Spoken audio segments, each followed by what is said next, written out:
Y el peronismo lo que señalabas es efectivamente cierto. Si uno ve toda la propaganda oficial del Estado en los años de Perón, los libros de texto de colegios, los afiches callejeros y los propios programas, por ejemplo, de vivienda que se comentaron en esa época. Por ejemplo, Evita misma insistía mucho en que las viviendas para obreros fueran esos chalets californianos, ¿no?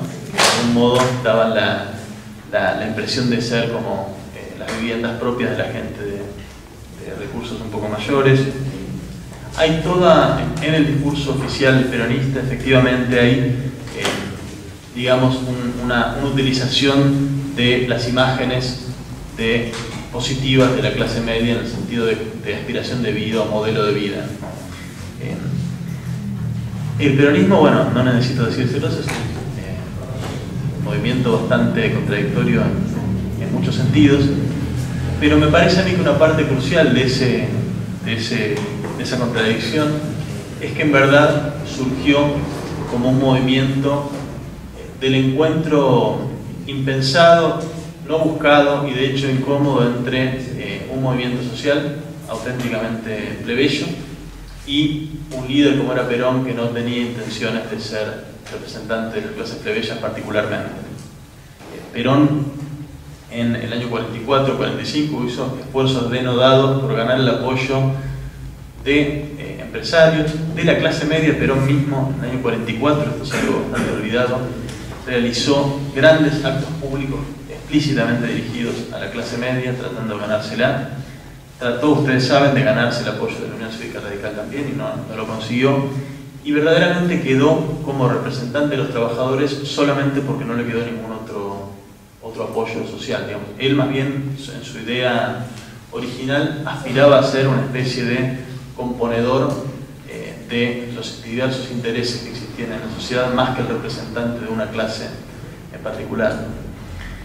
La impronta plebeya que tuvo el movimiento peronista fue la que le dieron las masas con su participación directa, y fue una impronta que a Perón mismo le incomodaba en muchos sentidos. Perón no era un hombre plebeyo, tampoco era un hombre de dar, digamos, que su política pasara por dar rienda suelta al aspecto más plebeyo del movimiento, más bien lo contrario, más bien de canalizarlo por los modelos de respetabilidad más o menos tradicionales. Así que en ese sentido sí, el peronismo es desde el Estado claramente con mensajes, digamos, moralizadores y mensajes culturales, digamos, de elevar entre comillas al trabajador a la respetabilidad de alguien de clase media. Es eso, pero también por debajo del peronismo es el desafío plebeyo de esos mismos ideales de respetabilidad.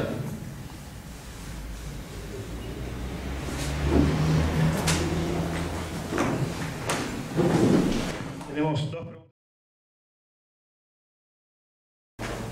Bueno, arranco por la última.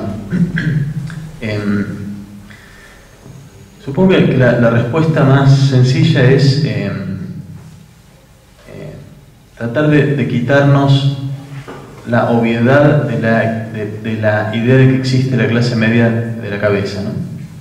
No porque no exista una porción enorme de la población que piensa que es clase media y en ese sentido es perfectamente real, sino tratar de recordar aquello que era perfectamente evidente para los que escribieron La Protesta y La Vanguardia cuando Joaquín B. González por primera vez habló sobre la clase media, ¿no? Tratar de recordar que clase media y la identidad de clase media es un modo de distinguirse y separarse del que tengo al lado, que no va de suyo, no es necesario ni obligatorio. Y en ese sentido, en verdad, hoy como siempre, lo que llamamos clase media agrupa una cantidad de grupos sociales que pueden ser enormemente diferentes, ¿no? Hoy, de hecho, en las encuestas de autopercepción de clase en nuestro país, prácticamente, digamos, a menos que alguien viva realmente en una situación de extrema pobreza, en una villa y demás, el resto de las personas tienden a responder que son clase media. Algo que sorprende bastante a la gente que viene de otros países, ¿no? Gente que tiene apenas con tener un sueldo mínimo más o menos garantizado, una vivienda más o menos en orden, con eso y una escolarización básica ya alcanza para sentirse clase media. Con lo cual la diferencia entre lo que un sociólogo considera que es clase media y lo que un habitante del común considera que es clase media es un abismo. Respuesta entonces, ¿qué es la clase media hoy? Es todo y es nada, ¿no? Es una especie de identidad que todo el mundo utiliza para algo, o casi todo el mundo, y que me parece que habría que tratar de correrse de esa identidad y también correrse de la idea de que existe algo así como la clase media que hace cosas o deja de hacer cosas o vota de tal manera o consume de tal manera, ¿no? Hay una tendencia como a convertir la clase media en una especie de sujeto unificado, ¿no? Que hace o deja de hacer cosas, y en verdad las clases no hacen ni dejan de hacer nada, ¿no? Clase es un concepto que utilizamos para entender cómo se agrupan las personas para hacer cosas, pero las clases no hacen cosas, lo que hacen cosas son las personas, ¿no?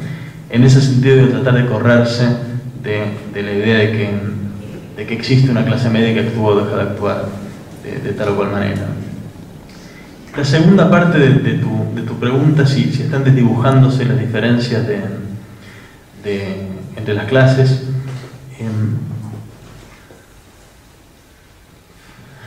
es una pregunta bastante complicada, porque por un lado, desde el punto de vista, digamos, objetivo,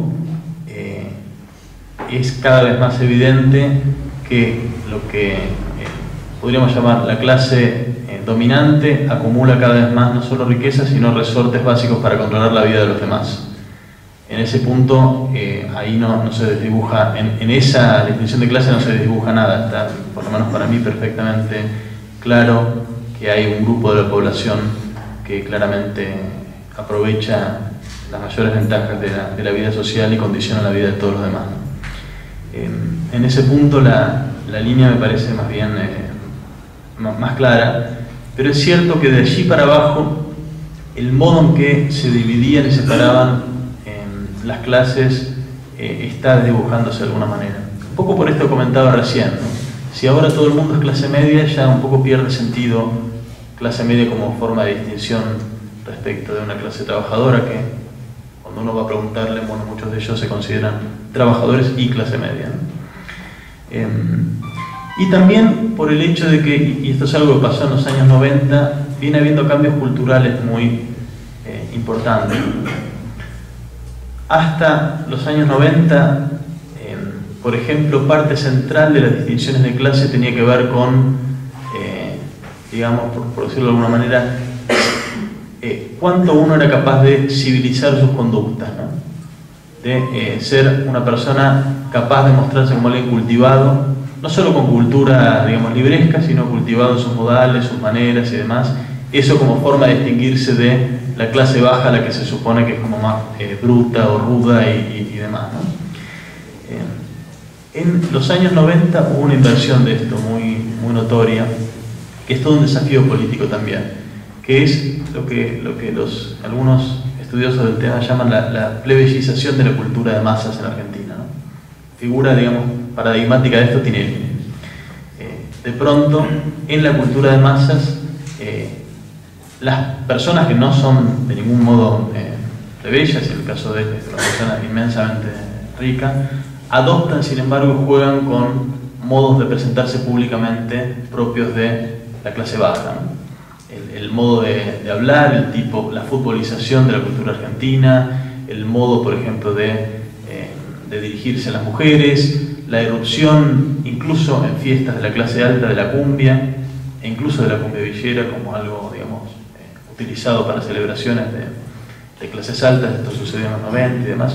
Un poco borraron las diferencias, por lo menos lo evidente de las diferencias culturales de otros años. Y esto proyecta una cierta imagen falsa de democratización de la cultura, ¿no? De pronto ahora la cultura popular y plebeya está más aceptada, ¿no? La cumbia llegó a la tele, llegó a los teatros porteños y demás.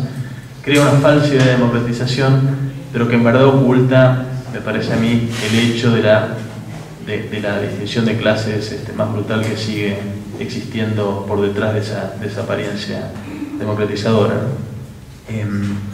Así que es todo un desafío para pensar. Efectivamente hay algunas de las fronteras de división de clases que se están desdibujando, pero ese desdibujamiento tiene que ver con su reordenamiento de otra manera, más que con que se estén acabando las diferencias de clase, que es todo lo contrario, están más presentes que nunca.